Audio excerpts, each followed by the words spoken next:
I would say that the biggest thing to overcome is probably not too different for anyone else. Is it sounds like a great alternative. What was the hardest thing to overcome?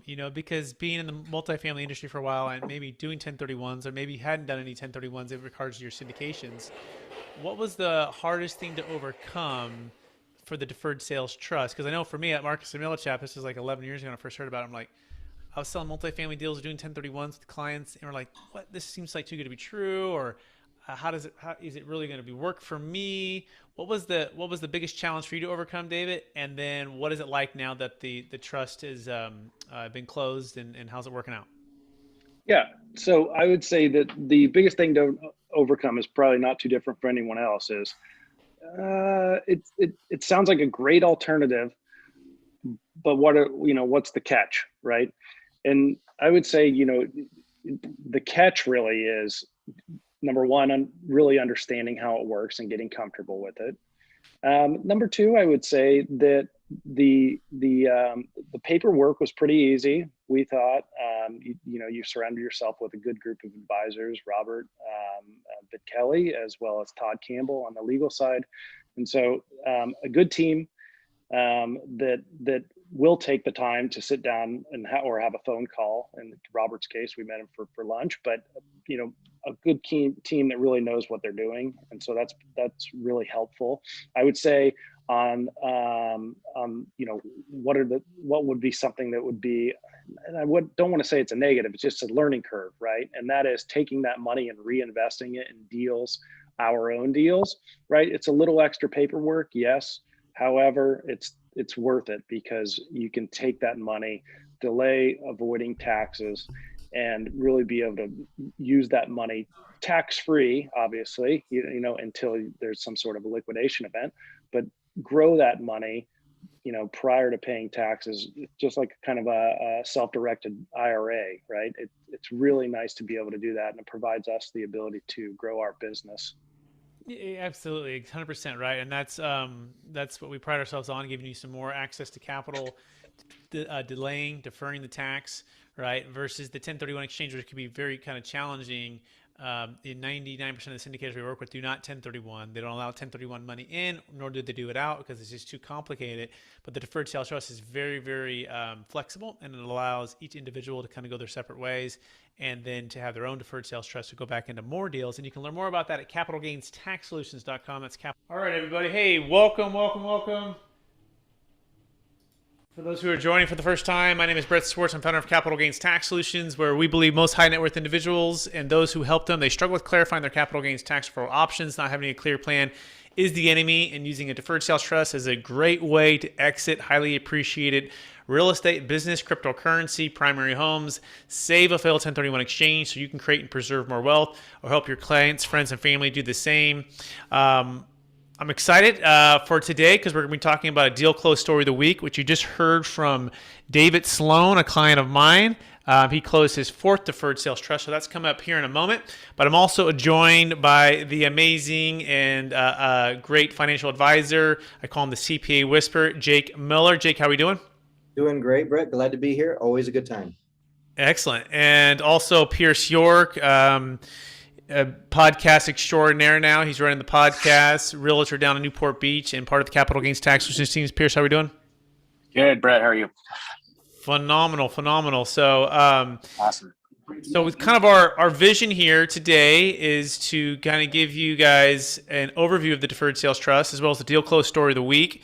And then answer questions, open it up for everybody. It's like a masterclass, a mastermind, and we want to make these things simple for you. We always use the analogy of a Rubik's Cube. Everyone's situation is a little bit different, and we're in the business of trying to solve this so that it can meet your guys' vision for your wealth plan. And the tax thing being at the center, a big challenge of that is the bigger tax, the bigger the pain, the more we can add value. And our goal is to make this as congruent for you as possible so that maybe at some point, maybe not ever going to be perfect, but you can have entrepreneurial freedom, you can have financial freedom, you can have time and energy freedom. Maybe you can lower some of your stress. Maybe you can diversify away from from highly appreciated positions. We'll talk about cryptocurrency, what's happened in this last few days. It's been pretty brutal out there, and this is exactly why the Deferred Sales Trust makes so much sense right now, and that you can exit high, diversify, and sit on the sidelines and buy low, which is what we call optimal timing, which is at the center of everything that we do here at Capital Gains Tax Solutions. And part of that was because of the 2008 crash, when people who had overpaid for real estate lost half, some lost all, especially here in Sacramento, California is one of the biggest boom bust cities in America. And I saw the pain firsthand from clients who had done what's called these 1031 exchanges and were over-concentrated, had too much debt, not enough liquidity, and really came out of the other side with a lot of pain and a lot of the opposite of freedom. It was actually kind of turmoil and struggle. And so this is part of this is the center of why we're here, and we want to help you, whether it be your crypto holdings, your real estate, your business, your primary home, anything that you're looking to exit. We want to help to hopefully build a dream team around you to help you, or work with your dream team to execute on the Deferred Sales Trust, so that perhaps your goals and your vision for your wealth and your time and your energy is as congruent as it can be. That being said, Jake, anything else to add on the vision for why we're here? I think you hit the nail on the head, Brett. Anybody with a highly appreciated asset, whether it be crypto, business, shares of a company, whatever, real estate, we're talking to a lot of interesting people, even individuals with warrants right now that will have a reverse IPO and will have, a 6-month period of which then they can exercise those warrants into stock. A lot of interesting situations. Not everybody's the same. I think the magical thing that I would add is just the fact that the Deferred Sales Trust as a financial tool is flexible and should be customized to the client's situation. Absolutely. And so that being said, let's dive right into the deal close story of the week. And so this gentleman, you actually heard him on the video here. He is a client who not only did it for his first property, which was in Las Vegas for $20 million, but he went on to do it for another property in Phoenix for his second deal. They did another one in, what was the third state? I think it was another one in Arizona as well. And then this fourth one also in Arizona. And so I'm going to share my screen to kind of give you guys a visual of what this property looks like. And I did a social media post. By the way, if you're not with me on Instagram yet, give me on Instagram and LinkedIn. And I'm actually going to readjust my setup here. Jake, in the meantime, would you talk about the cryptocurrency deal that we did close while I readjust and get everything set up here? Absolutely, not a problem. And just, for time's sake, there are several different cryptocurrency deals that we're working with on these individuals, even a couple NFT deals. And they're all treated a little bit different. The one that we've closed that has gone through very successfully, and that the individual not only has utilized the Deferred Sales Trust to defer the capital gains on that asset, but has also reinvested. This is a great story. This individual was an employee of Google, invested $50,000 several years ago. That $50,000 went to $50 million. She decided that maybe she didn't need to work for Google anymore, that she had other aspirations and dreams in life. She had a consultant that helped her scour the country and try to find the various options for how to handle the tax ramifications. She had the full expectation of having to pay a very large tax. At the end of the day, we were able to assist her. She chose us as the dream team, and we were able to assist her to roll over $5 million of the, at that moment, $50 million into a Deferred Sales Trust, of which she was able to take $4 million and invest in a side business that was a passion of hers, while simultaneously putting $1 million into marketable securities, of which we're sending her a $15,000 check every month to live on, and she's very happy and pleased with the result. Yeah, and with that too, right? Given what happened with crypto, before we get back into the real estate deal, I think it's wise, Jake, to talk about what's going on, right? I mean, it's kind of blood in the streets right now. Maybe the biggest crash.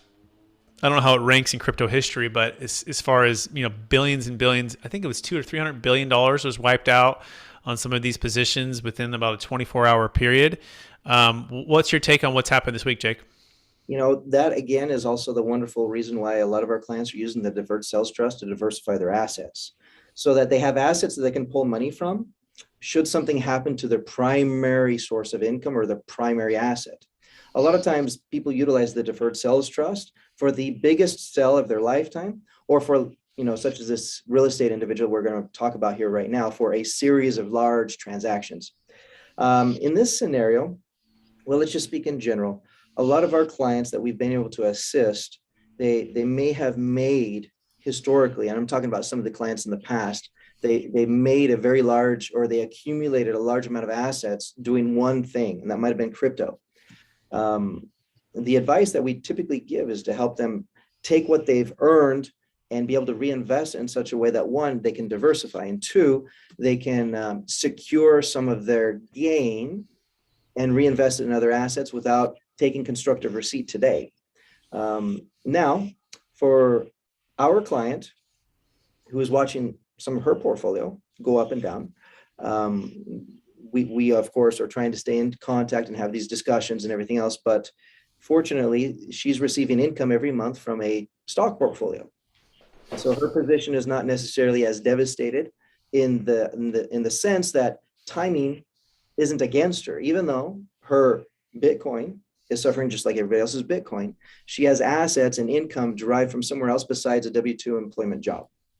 And so that she's, I don't want to speak for her, but in her position, she should be comfortable because she knows that she'll have a paycheck coming in every single month, regardless of what the markets do today with her other assets. Exactly right. And that's the power of the diversification aspect of the deferred sales trust, the cash flow, and the ability to defer the tax. And so very cool, Jake. Thanks for sharing that. And so now let me share my screen here. And now that I'm properly set up, sorry about the time it took to get that. But this is a deal that just closed in Phoenix, Arizona. And this property looks beautiful now. When they bought it, it was sort of needed some love, needed some value add, needed some facelift, needed a lot. And they put a substantial amount of money into the property, sold it for a huge gain. Now they were in a situation where they're GPs, right? So a lot of times people have a question, well, can this work for general partnerships with other limited partnerships? And can also the partners go separate ways? And the answer is yes. And so these guys are commercial real estate multifamily operators, syndicators, where they bring in funds and they manage and operate, run the business, then they pay back the LPs, and then they take their positions and go to their own deferred sales trust, which is really cool. Now, the other LPs also can do. In fact, one LP did join them. He was a bigger position. So there's typically just two, a guy named David and a guy named Jordan. And then the other one joined with a new client. And he was an LP because he had a big enough position. What's that position? Well, Pierce, what's the minimums that we like to see typically on size of deals? Yeah, so the minimum is typically $1 million net proceeds and $1 million gain. And that's just because at that point, that's where the pain is high enough to where you can go through the due diligence process and go through all the things that we need to go through in order to get there. Jake, can you do two at 500 each and combine it, Jake? What do you think? You can do two at 500 each. You can do one at 800, one at 200. You can do one at 400, one at 600. The goal here is that we're getting an aggregate so that the tax pain of everything combined is sufficient enough so that this just makes sense, undoubtedly, without any really super big analysis. If it's less than that, it might be a base hit. And if you're okay with base hits, maybe if you get enough base hits, it still makes sense. But for it to be a home run, like no questions, hands down, good deal. No matter what state you're in or what you're selling, right? Unless it's a primary home, right? That's the only little caveat, because if you've lived there the last 5 years, you have a $500,000 exclusion if you're married, $250,000 if you're single. Then in that scenario, you like to see like a $1.5 million to $1.5 million. Just make it a little bit bigger.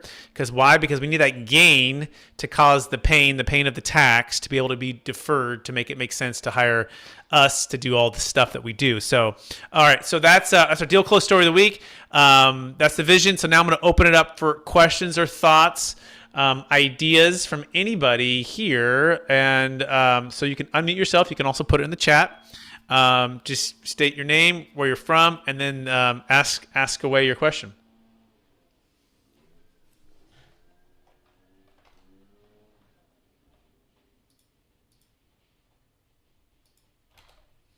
and we could just keep talking too, which is cool. We're happy to do that. But anyone have any thoughts or questions?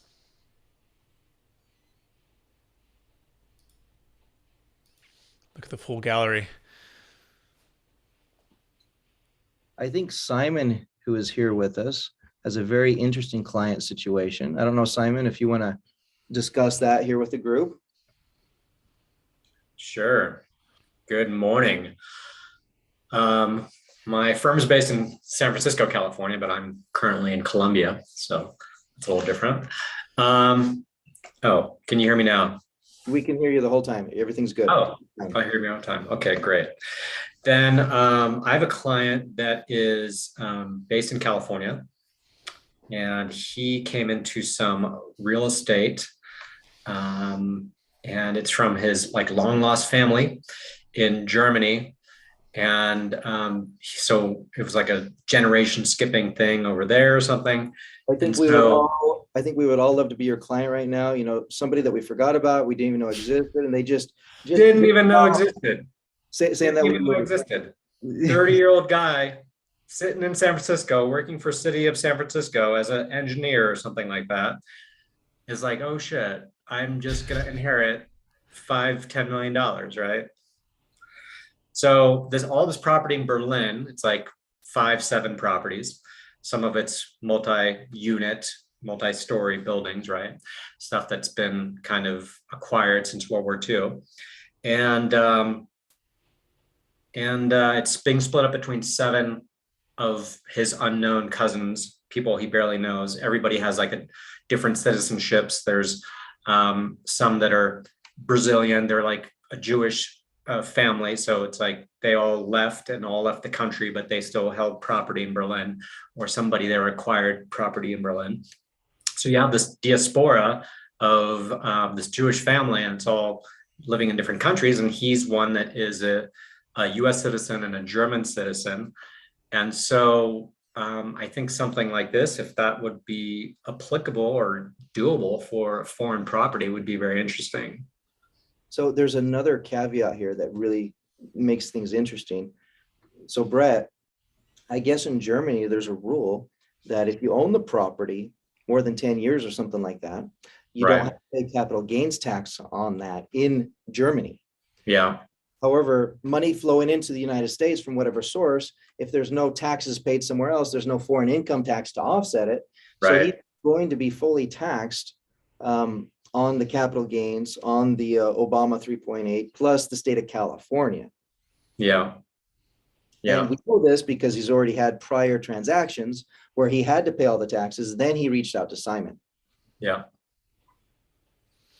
That's heavy. Yeah, that's interesting. Yeah, because I have never done a deal like that, and that's this. I don't know if there's ever been a deal done like that with the deferred sales trust, but that'll be interesting to see, to explore what it would be. Typically, it means anything that's subject to U.S. capital gains tax can be deferred. I haven't seen it with an outside asset out of the country, but hey, it doesn't mean it can't be done. Let's put it in front of the brain surgeons, the tax attorneys, and see what they can do.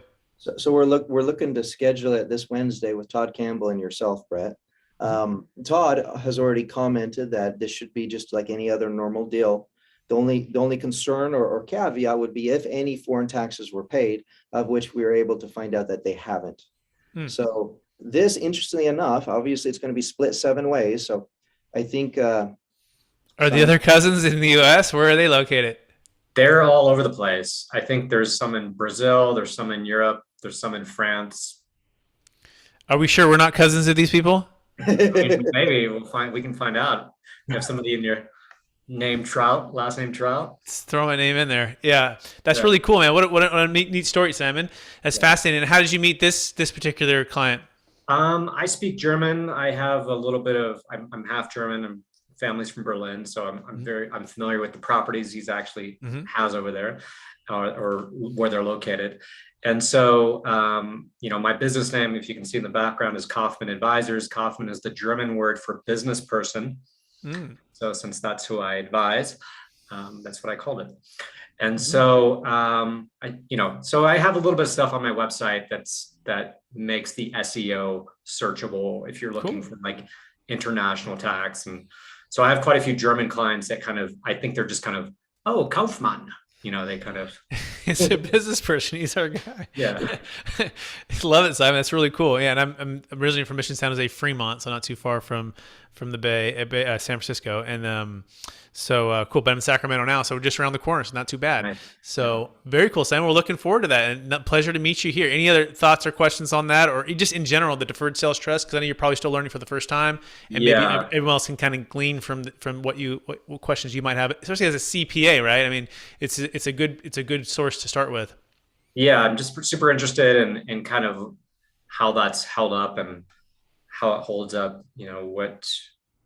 What parts of the IRS regulations are being used to do that. And Jake explained a little bit about how it's part of the installment sales rules and stuff like that. But yeah, I'd love to see if this is a good fit for this client. Yeah, and for everyone who's listening, right, this is really important, right? So Simon is a CPA. We can always learn something, right? But sometimes the false belief is, oh, my CPA knows every little part of this 10,000-page tax code. Now, Simon is definitely probably known installment sales for years, but he didn't know this particular nuance of the niche of partnering with the trust, essentially an installment sale, bringing them together and executing it on this behalf. And even if he had known about it, it's another thing to then know people who are actually doing it, right? Because sometimes as our clients, if they're moving too fast, they're like they're going 100 miles an hour on a deal. They're closing in 20 days, 30 days, or even in a month, or even on like a really $100 million huge deal. I got a call from a person this week who is looking at a property that I'm selling for a client who's doing a deferred sales trust. And he said he has a client and he runs a securities business in California, and they're selling a $110 million business in California in the next 4 months. And he had never heard of this. And so the biggest thing is when people are like about to do their biggest deal they've ever done, perhaps, and it has huge stakes, meaning a huge tax and new tax codes, and they go to their CPA, and sometimes they're expecting their CPA to have known about it or like literally jump on board right away. And they're like, well, hey, slow down. Like maybe haven't done it. And like, what are these things? And so this is why you want to be early. You want to be on these kind of calls to get comfortable. But some of the key questions are this, like, hey, how many IRS audits have been done, right? These questions you should be asking of us or anybody who has a tax deferral strategy. And for the Deferred Sales Trust, has been over a dozen no-change IRS audits plus additional formal audits, and even potentially up to as many as 20 or more combined if you look at everything that's kind of been tested. And the IRS and the tax attorney who's defended these particular audits and run through the things, literally they're batting 1,000. It's never once failed in over 25 years, which is really the kind of the second question you want to be asking, like how long have this been going on? You don't want to be in something that's only been going on for 25 months or maybe 2.5 years where it hasn't even really been had a chance to get the IRS maybe even see it, right? You want them to have seen it, have put it through the fire, through the test, through their audits.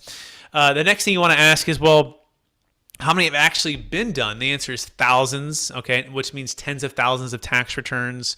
The next most important question is, well, what happens if I actually do get audited, right? Well, if you do get audited, the tax attorneys who created the structure will defend at no additional charge. They provide lifetime audit defense, right? So it's not just one thing to provide audit defense, is to have that perfect track record so far. And they do that for two reasons. One, they don't want the structure to fail, right? But two, they also want to be able to protect you, and that's state or federal. So those are some of the things that you want to ask. And if those other strategies don't have that, then it's you want to proceed cautiously, right? There have been others that have got blown up in IRS court, and we've never been on the Dirty Dozen or the IRS watch list. And we work with national law firms, other CPA firms, third parties that have looked at this on the outside and hired their own big national law firm and paid them hundreds of thousands of dollars. One was that for a deal down in Santa Barbara last year. It was a $45 million primary home sale. And that particular gentleman hired a California law firm, spent $100,000 of due diligence, and they came back and they gave him the thumbs up, and he did the deal. Another one is for a deal for Jake and I, a client who is a former IRS agent. Jake, you want to tell that story of that particular client and what's going on there? Brett, I think you tell it the very best, but let me fill in some gaps as you go on with it. Yeah, so he's selling a business at a SoCal, and it's about an $8 million sale, a zero basis. It's an online e-commerce tech sale. he does like barbecues, not really tech. It's more like barbecues and like the entire backyard, like remodel kind of thing. And he's selling all of that. And so he's done very well. Well, he loved it, and he was like moving fast with us. And then he said, you know what, guys, I need to have a third party that hadn't heard of this before. I want someone to start from scratch. And we said, okay, sure, as long as they sign the NDAs. And this particular person is a tax attorney, used to work for the IRS, and he found him independently. He signed the NDAs, and it took about 60, 90 days between the tax attorneys, with their schedules and everything. But he came through. He wrote an opinion letter, and he gave it a thumbs up. And he said, this is a really solid strategy. And I know, Jake, you've reviewed with CPAs over the years, different strategies. And so, I think that speaks volumes. Every time we've seen someone who takes the time to sign the NDAs to get with us, literally, I think we're like a 95%, 98%, they join us, and they give the thumbs up for as a CPA or tax attorney, giving some advice as far as to move forward or not. Jake, what do you think? We have another client this Tuesday, Brett, that he has two different attorneys. He has his estate attorney and his tax attorney. He's coming to the table. It's actually a smaller deal, $2 million or so. And going through the process, ready to sit down with yourself, myself, the two tax attorneys, our tax attorneys, and all as a team collaboratively looking at it so that all the best minds around the table of this client can make sure that it's a good decision to move forward with. And we're more than happy to share with everybody very open-mindedly, very openly, without hiding anything. I mean, we all signed the legal paperwork so that we can all sit down and have good, knowledgeable discussions together. Yeah, Pierce, I don't know if you're still there and if you're available. So what happens if, somebody ends up not wanting to do it? Like, are we charging for any of this? What's our agreement here for the conditions? Way to tee that one up, man. Yeah. Yeah. So it's basically all contingent upon you closing the deal. So we can get all the way through, and at the very last second, you can be like, you know what? No, it's not for me anymore. And okay. So we only get paid if you close the deal. Yep. And if the buyer backs out, we get paid, right? So we do everything on a conditional basis. So there's really like nothing to lose, which is actually really hard to find, high-level tax attorneys, CPAs, our team, to not charge any upfront cost and do it all on a conditional basis, which hopefully gives you some peace of mind to explore this with us. So that being said, Simon, any thoughts or questions on anything we just said? Feedback? Yeah. So tell me a little bit, what's the purpose of the NDAs that you have, and like, why do you structure it that way? Yeah, so part of it's just protecting the structure, right? For two reasons. One, we don't want competition, but number two, we don't want someone to take it and abuse it and then mess it up for all of our clients, right? Or future clients. So, in the past, these different type of tax deferral, different things, part of how they've been stopped or shut down by the IRS is because it started out as a good thing, and a fair thing, if you will, for both sides, if you will. And then somebody takes it and they press the lines, and then it gets abused and spread, and then it's just it just doesn't show the form of it what it used to be. And the IRS says, oh, this is out of control, let's just shut it all down.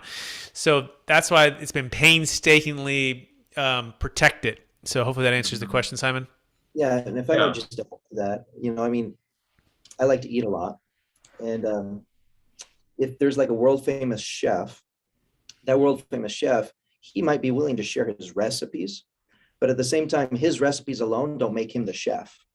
There's something about the guy that knows how to cook and knows how to put things together the right way. Not only the recipe is important, but the person doing it is incredibly important. The individual that has not just 10,000 hours, but hundreds of thousands of hours doing this one thing wants to maintain the quality. And we're more than happy to help protect that quality, simply because any other chef that might believe that they can recreate the same thing just from the recipe, it may not have the same outcome. And that will hurt the outcome for everybody who utilizes this. And I say that because in my experience of reviewing and vetting strategies for a variety of accounting firms across the country, all the things that Brett mentioned earlier on, has this been tested? Has this been reviewed by the IRS? Have they audited the IRS? What were the outcomes? What was the precedent of either when it worked or when it didn't work? And magically enough, for the Deferred Sales Trust, every single time they're batting 1,000. It has always worked. in the 10 or so reviews and the 12 or so audits, every time that Todd Campbell has had to come to the table with the IRS and represent this trust, it has come through with a 0 findings and a 0 change ending. And that has been incredibly important because that almost does not exist, as you very well know, Simon, that almost does not exist with any other strategy in the industry. Yeah. And so this works with many different types of properties. I mean, you mentioned crypto, NFTs. We talked about real estate, business sales, primary home sales, I guess, which is pretty interesting because, a lot of different IRS types of strategies have kind of like almost like arm's length, types of stipulations where it can't be like there's different rules for your business versus your primary home versus something else, right? Yeah, absolutely. And actually, we just did a duplex in San Francisco. That was, I think, a $3.5 million sale. Just did a $8.3 million primary home sale in Palo Alto. The duplex in San Francisco happened to be half rental, half primary. And so they had a little bit of the exclusion here, and then the rest of it, they were wanting to move to Hawaii, and they did. They did this happened. That closed 2 years ago. And then Palo Alto, he was wanting to move to Nevada. That was a primary home sale. He was the number one realtor himself for about 30 years in Palo Alto, and he used it for his own house. And this is after a year of due diligence with us and the CPA and everything else. And he's like, his quote was, "Brett, you should share this with every luxury realtor. I can't tell you how many of my clients over the years, how much tax they've paid. I don't even want to think about it if they would have had this strategy." And then we've done Menlo Park. We did a $7.9 million deal in Santa Cruz. And so it goes on and on and on. Just closed a $12.75 million deal in San Diego 2 weeks ago. So the answer is yes. And then the key is early, right? Which is really important. So Jake, what's kind of the timing of everything to make sure that we get everything set up properly? A lot of times the most critical thing is that we're able to get in front of the actual sales date. Typically we like 2 to 3 months, 2 to 3 months, prior to letters of intent being signed, but even, prior to people coming together and removing all conditions is the critical moment, right? I mean, can we step in at the 11th hour and try to make it work? We definitely can. And we have done that successfully. However, 2 to 3 months shows definitely proper intent so that should this be reviewed or scrutinized afterwards, we can easily say that the trust was intended from the beginning and it wasn't just an 11th hour tax deferral objective that was being accomplished. Yeah. However, just to speak with that, like as long as the buyer hasn't removed all contingencies, because this does get confused, because I've had people call me and they'll watch another video online about, I think I've never actually met this other attorney, but they have this very strong opinion on it. And it's funny because they're not the one who created it and does the audit defense, but people watch it just because we're on YouTube or online, don't take everything we're saying as like, as gospel, right? But this particular attorney, in her opinion, believes it has to be even prior to like even a contract being signed.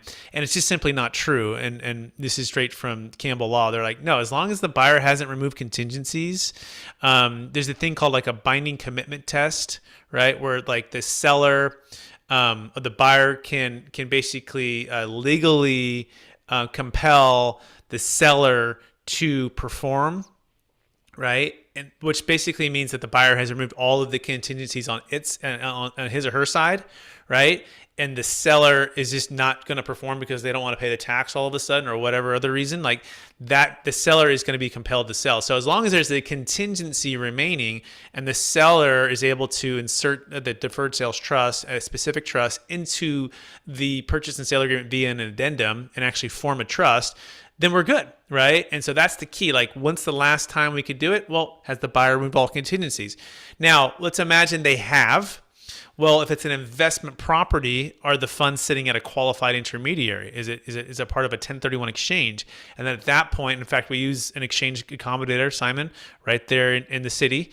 That's one of our go-to ones in the country. And partly because they actually accommodate with the deferred sales trust along with their qualified traditional 1031 services, right?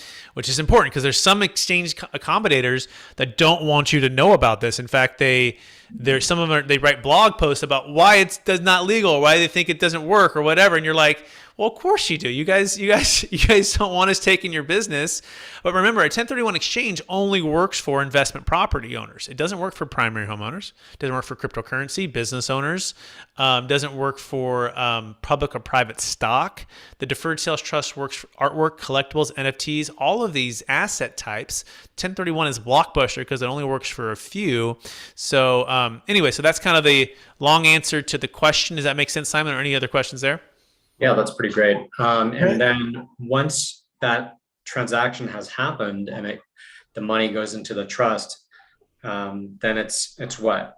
Fully investable up to the client's decision of how he wants to hold the money, where he wants to put it. Or I'm going to call in Rebecca on this one. I'm going to get her involved a little bit and see if Rebecca has a good answer to this, because Rebecca is one of our strategic alliances out of the Truckee Tahoe area, an expert luxury realtor. Rebecca, how are we doing? Great. Excuse me. Great, Brad. I'm doing well. So to answer the question, a portion of the portion of the money that goes into the deferred sales trust needs to remain liquid. And then there's an additional portion that can be reinvested. And the client or the works with the trustee to figure out, and along with the financial advisor, what the best way is to do that. But yeah, if they have deals that they want to put together. What can they put it into? Like what kind of properties, what kind of developments, what kind of deals? What can you put in, Rebecca? Pretty much anything you want, as long pretty much as long as it makes, financial sense, I guess is the caveat. Yeah. Very well said. And I'll just shift it a little bit. So that liquid portion of it, it's still it could be liquid investment grade securities, right? So it's more like liquid investments. So some people get it confused. They go, "Oh, I just stayed in the bank is going to make zero." No. Yeah, it can sit in the bank for a period of time until we find something. However, most and we'll put it in something like investment grade securities. That's where Jake Miller is the financial advisor to help with all of those things, a securities professional. And so still your money, still earning interest. Okay, so you're not losing on that. Now the other 80% is more flexible, such as you can put it back into real estate ventures. You can put it back into some cryptocurrency. You can put it back into some hard money lending. You can put it into a business venture. Jake mentioned the client of ours who sold the $5 million of Bitcoin. By the way, when it was at $54,000 a coin, looking like that, she's looking like she's brilliant, right? Because now it's, I think, they went to the 20. I think I saw it at 29,000. I think that was today or yesterday. It might be still there. 25. Is it 25 now? Wow. No, it shot back up to 30, but it hit 25. It hit 25, yeah. So that's kind of brutal, right? So think about that. She sold it at 54,000 a coin. That's more than 50% of the low at 25, and she exited at 5 million. So that 5 million would have been 2.5 million. So she exited at 5, deferred two of that 5, basically. That was her tax, 37% or so, about 1.85 million. Now I will say too that I did encourage her, and I don't blame her because she was just still getting to know us, but her 50 million when she exited at 54,000 a coin went to 45. Now that 45 when the Bitcoin went to 68,000. Of course, this is the Monday morning quarterback, right? But I just want to let you guys know what's actually possible. 69,000 I think is the high. It hit. So that 45 probably would have went to, I don't know, $63 million. Monday morning quarterback, you literally sell all $63 million. You put into the deferred sales trust, and then you wait for Bitcoin to drop to 25,000 a coin, and then you use a big percentage of this to buy back in at a low. Okay, and I think is that making sense there? I think someone's. I'm gonna mute. Correct. Yeah. Yeah. Pierce, you there? Something to say? Yeah. I was trying to get into that. Just wanted to speak to that a little bit.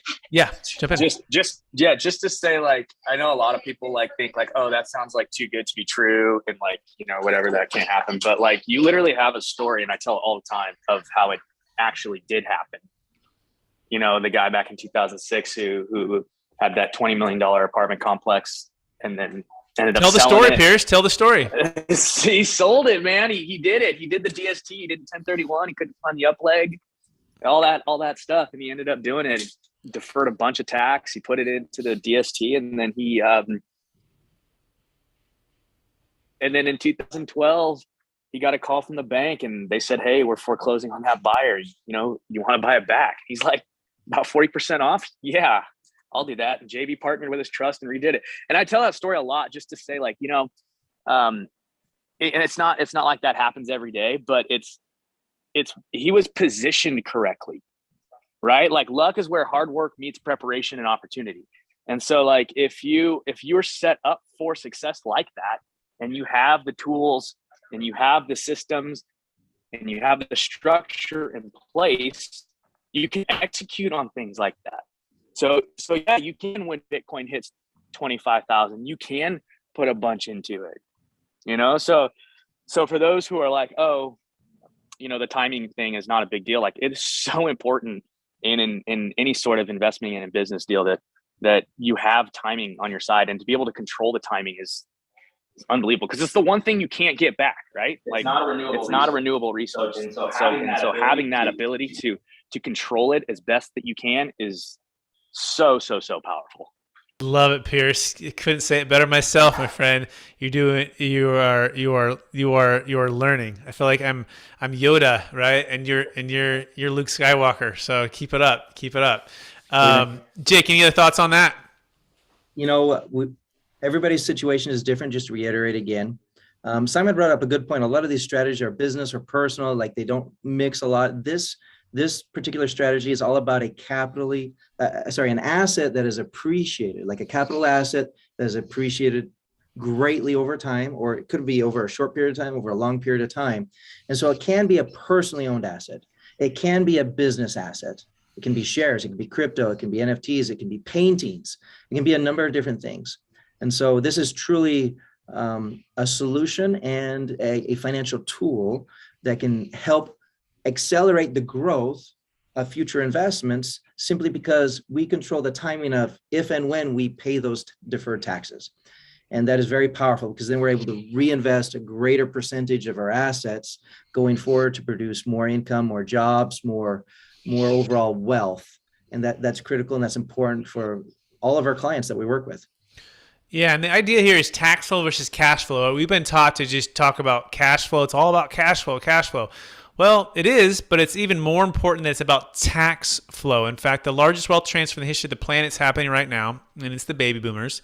And in fact, they have about $32 trillion over the next 18 to 20 years. It's going to transfer to the millennials, and these are tied to mostly high-end primary homes, businesses, and commercial real estate.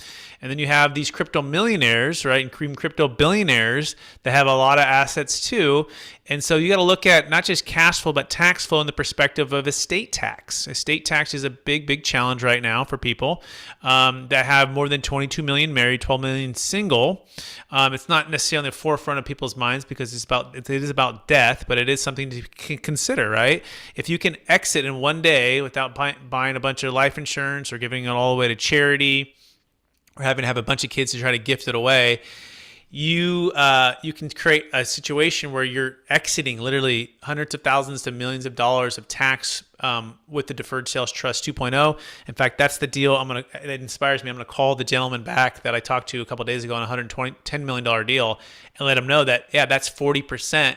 Death tax is going to be eliminated, right? In one day in 4 months when he sells. Otherwise, if he doesn't do that, he's maybe deferring a capital gains tax if he's able to do a 1031 exchange, but it's not as if you can just transfer that over to the Deferred Sales Trust 2.0. You actually need to exit at the time.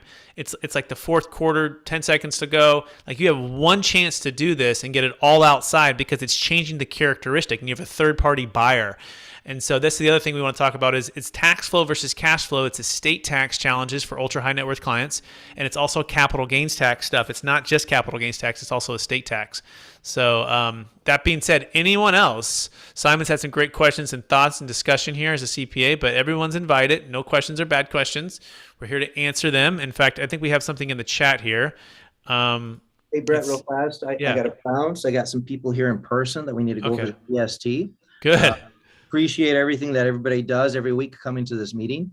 And of course, Brett, capitalgainstaxsolutions.com. I have Strategic Tax Solutions. You can reach me at my 1-800 number, 1-800-773-1848. Appreciate everyone here. Simon, thank you for coming today. Brett, thank you so much for all that you do. And we'll be seeing each other with a few clients here these next couple of days. Every other hour we're together, Jake, I feel like. So yeah, we'll see you soon, brother. All right. Thank you. So we do have a question here from, let me pull it up again. It has to do with non-U.S. residents. And it says, it's from Angie, does the Deferred Sales Trust have any regulations towards non-U.S. residents? Are non-U.S. residents eligible? This is a great question. And in fact, it's even better for non-U.S. residents, okay? Now, the key is what they are selling or exiting subject to U.S. capital gains tax? So no matter if you're Canadian, if you're from Europe, whatever other country, it doesn't matter. If you have assets that are subject to U.S. capital gains tax, which typically means like businesses or real estate that are in the U.S.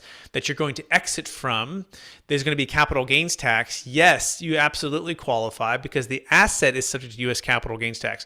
Now, why is it better for U.S. residents or non-U.S. residents? Well, you got to look at the estate tax. So the next question would be, well, what's the net worth of the individual? And they go, well, they're worth more than 22 million married or 12 million single.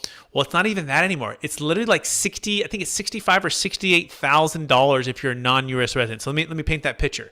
So let's say, I'm married, okay, and my wife and I, let's say our estate's worth $52 million, which is not, but maybe one day, right?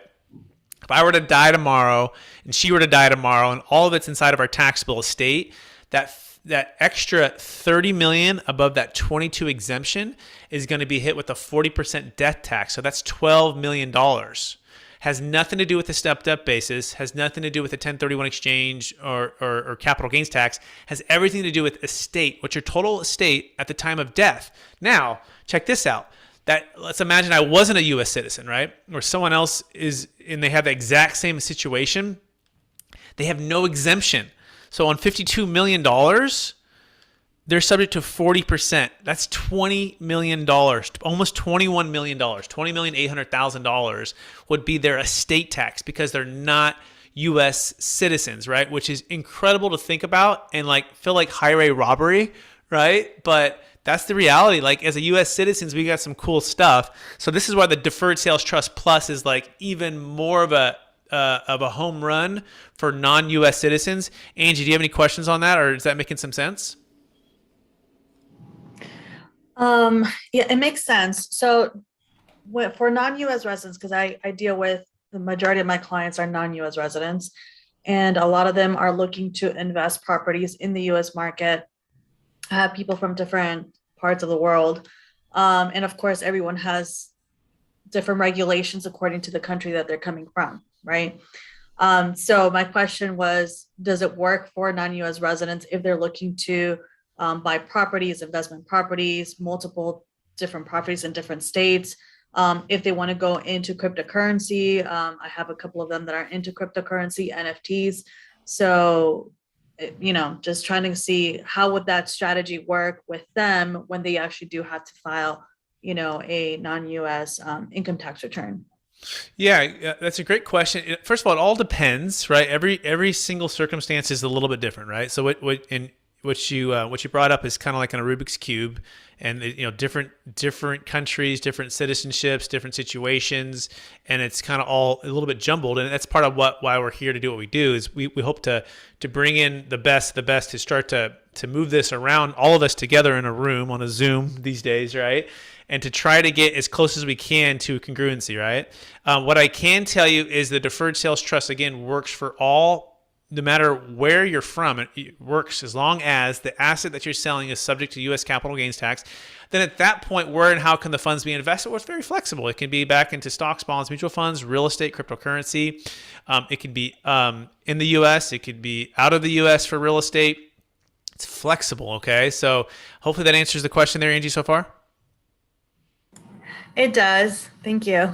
Yeah, so bring the client, right? The biggest thing is bring the client, right? Because again, if you sit down with us, no cost, no obligation, we'll sit down, we'll go through it all together, and we'll line up a side-by-side comparison of not use the trust or use the trust, and then say, here's the cost, here's what you're subject to.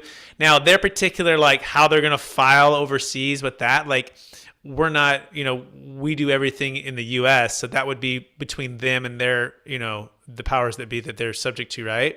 But again, if their asset they're selling is U.S. capital gains tax, then we can help them defer that capital gains tax and then move it outside their taxable estate for the U.S., which is incredible. So, okay.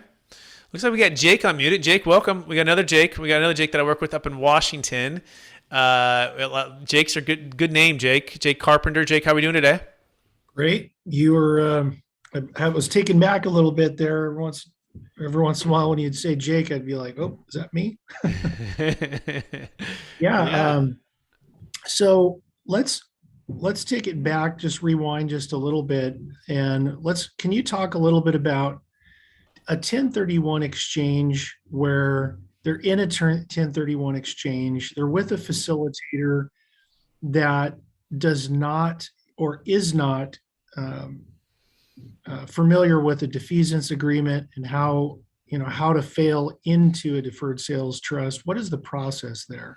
Yeah, it's a great question. And so, by the way, it's a great reminder for everybody to make sure you're working with professionals that can actually have an option to solve your problem, right? So if I were to walk into a doctor's office and I have an ACL surgery, right?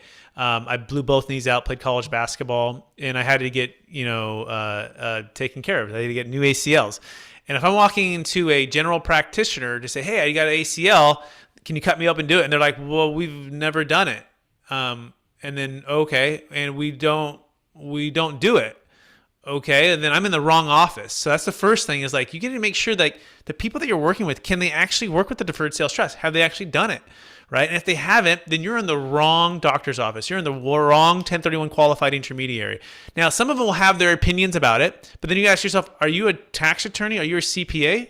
I thought you were a qualified intermediary. Like who, so also realize that they're probably the wrong professionals to even be talking about that with, right? Make sure you're working with a tax attorney and a CPA. This is what our team, our partners, business partners provide. We provide it all. I'm the trustee on this, but we provide all of that. So now, are there qualified intermediaries that allow this? Yes, absolutely. That's the ones that we work with, and those are the only ones we work with. We will never send a deal to any qualified intermediary that doesn't allow our clients to have the option for a deferred sales trust. So, but to answer your question, Jake, and get with us, go to capitalgainstaxlist.com and get with us, and we'll provide all of those strategic alliances. So to answer your question, if there are qualified intermediaries, and there are times where they literally hadn't heard of it, they don't know about it, but they're open-minded enough to sign an NDA and to work with us. In fact, I did a deal in Texas, okay, for a client. They sold thousands of acres, and they did a partial 1031 and a partial deferred sales trust. This particular qualified intermediary had never heard of the deferred sales trust. There's no fault to them, but they were open to sign the NDA, and they were open to accommodate and work with it, work with us and work with their client. And we got on a call with the qualified intermediary. They signed the NDA. We reviewed their exchange agreement. We proposed some language. It's about a paragraph. We inserted it into the exchange agreement. And then they were able to send the remaining funds on day 181 for this particular accommodator into the deferred sales trust. So that's kind of the short answer, Jake. Does that answer your question so far?